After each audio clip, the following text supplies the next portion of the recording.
Welcome back to the Bible versus the Good Book. So, for the month of March, we have switched it up and we are now focusing on what's in the Bible, but not what's in the Good Book. And we are looking at women and their stories because it's Women's History Month. So, why not talk about them? So, we are going to look at Judges chapter 4. We are going to look at my two very favorite people, not for anything cute and cuddly, but because they are warriors. And I want to talk about women who are warriors. So we are going to jump right in. Now, I know that I am pronouncing her name very, very American, very English style, but it doesn't change who she is and what she did. So my good friend Deborah is in verse 4, Judges chapter 4, verse 4, a prophetess. So we're going to start off with that. She is a prophetess. And that ESS that they add to that word, that title, it doesn't change the authority. It doesn't change what she's capable of. It doesn't change her relationship with God, and doesn't change how God used her. All it does is put a skirt on things. So she is a prophet. She is a prophet, and she was raised up as a judge of Israel. And before anyone talk about anything that she was or wasn't, it says that she was a wife. So she got a husband, meaning she has a family and a household that she's going to provide for, and she's judge of Israel. The judges at that time are effectively their governing body. This is when we had Moses, and then we had Joshua, and then there's a series of judges that were raised who were the leaders during their time, who kept the people of Israel in line and in line with God. So this is her job. So we're going to say, this is an early Madam President kind of move right here. But she is a prophetess, and she used to sit out in this particular area underneath this tree, and then the people would come to her for her judgments. They would come to her for advice, to solve problems, to kind of decide between the people. She is literally the governing body. And so she's sitting there, and God talks to her and tells her, hey, reach out to this man, because he's going to fight this battle, and he's going to go ahead and set you guys free, because the Israelites have fallen into sin and God had taken his hand off of them and they had become captive. And so while they are captive, they have cried out to God, and God hears them, and he's like, you know what, I'm going to send somebody that is going to come and is going to set you guys free. And so she summons Barak. And Barak is the person that she brings in. She tells him what God says. You're going to free the people of Israel. You are going to lead this army, and you are going to have success in battle. And what I want you to do is go on out, do what you got to do. And in verse 8, he says something very, very important that makes this whole story worthwhile. He says, if you'll go with me, then I'll go. But if you won't go, I will not go. He said, if you go with me into battle, if you go with me into war, if you go with me out here to fight, then I'll go. But if without you, I'm not going. I'm not going to do it. I need you to go with me. And so she was like, it's okay. You know what? Don't even worry. I'll go with you. But because you didn't trust God, because you couldn't follow the instructions, the victory that was yours, that final fatal blow, that finishing move, you won't get to have it. It's going to go to a woman. So not only did God send a woman to judge, not only was she a prophet and able to speak and communicate with him and give word to the people of Israel that God has, because they were deep in sin and unable to connect and pray and talk to God in the way they needed to. He was able to use her to go into battle and bring another woman along to bring this victory for the people. And so she was like, I'll go, let's do it. And so what they do is they round up the troops and they go off into battle. They go off into war. And as they are there, she is right there with him in this battle. There is not a time when she sent him a letter because she was way, way back at home and advising him on what God said. She's turning and talking to him. She is in battle with him. She is standing right there. She is essential to this moment. So for every woman that ever felt like traditional is your thing, I pray that you understand the power that you have in a traditional wife. Any person who feels like women weren't used by God, I pray that you find your gifting and your talents and you bring them back to God, and God explode them and make you so so amazing in what he's giving you, that he multiplies your giftings, that he multiplies your talents, and that you use them to his glory. Because we were not small in the Bible. We were not unknown and unheard of. We were not just mere baby makers. We are not just dishwashers. We are not those things. We went into battle. And we were judges and we're prophets. And God didn't take that from us. We still have it today. So they go off into this battle. They are fighting, and the tide is turning, and this group is winning. Barak and his men are overtaking, and the leader of the opposing army is like, let me get myself up out of here.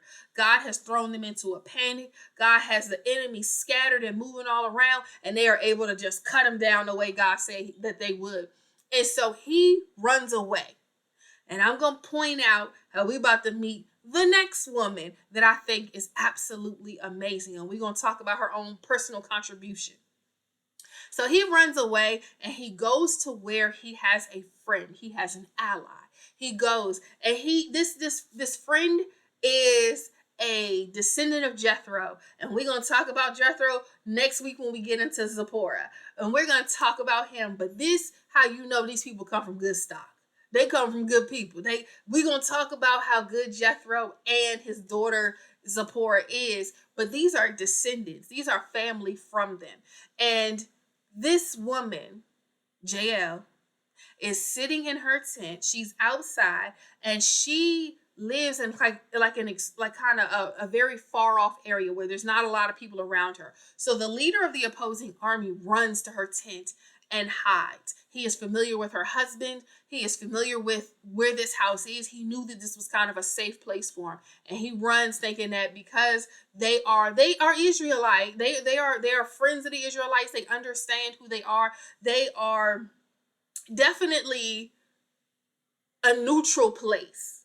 And so he thought he would be safe there. He gets there, and when you see in verse 18, he comes to her and she said, he's in a panic. They closing in on me. I need to take a break. I need to rest. I'm fearful for my life. The war that I was in, that I thought for certain I was gonna win, I'm not winning. I just need to hide and rest out and come up with a new strategy. And she says, come on into my tent. Come on in.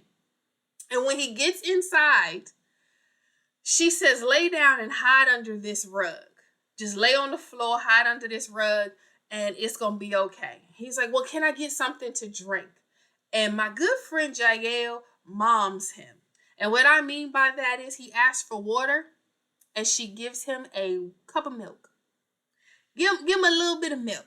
Now, I'm saying it's a mom move because when your kids don't want to go to sleep and you ask and they're like, can I get a sip of water? Can I get one more story? Get a little warm milk in your belly and it puts you on to sleep. She went ahead and put him to sleep and let him lay under this rug. And he is thinking he is hiding out under this rug and that she has just given him something that he needed, that she is taking care of him. And what she really did was set him up.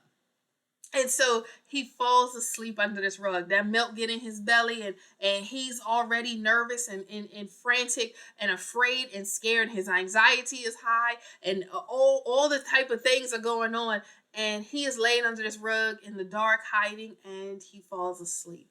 And when he falls asleep, she knows who he is. She knows where he's running from. She knows what she's getting ready to do. And this, my good friend, because sometimes you got to get your hands a little dirty. Sometimes when we go to war, you got to fight. And so that's exactly what she does. While he is sleeping there, she nails a tent peg through his head. It says it goes all the way through into the ground. I know it's gross and gory, but we in battle, y'all. This is war. This is what war is. And so when they come to ask what happened, because they have followed him. When they come to ask what happened, Barak has come. Barak, who has told Deborah, I'm not going nowhere without you, comes to this tent because he's followed him here. Jael is like, hey, he's here. He's already dead. I took care of that. Don't even worry about it. The war is over. Good luck, guys. Y'all have fun. Go be free.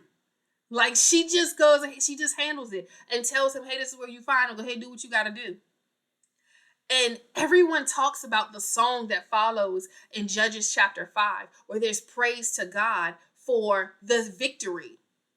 And they talk about how Deborah wrote this song and sang this song in praise, but they forgot that she was a prophet. They forgot she went into war. They forgot that she was a judge. They just let her be a singer. Nah, put that on her resume. Let's keep counting things off of her. Let's not decide that she's just a singer, a songwriter. Let's go ahead and let her be a judge that writes songs and sing in the part-time.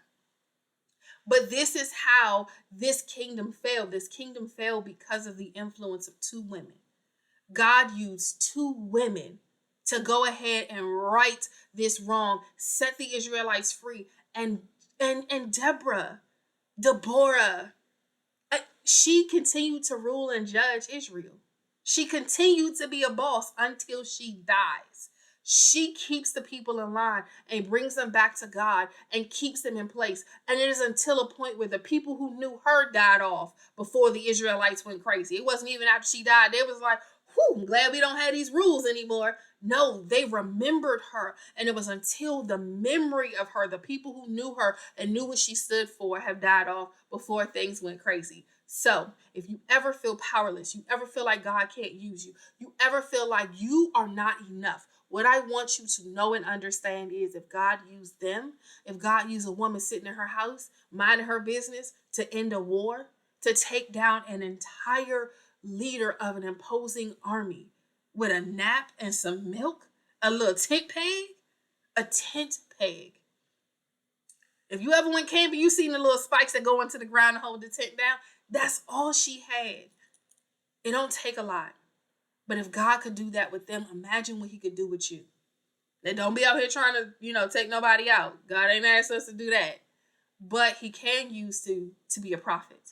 He can use you to be a singer, a songwriter. He can use you to be a judge. He can use you to be a leader of your people. So y'all, let's just be great and go do some awesome, amazing things. Be blessed.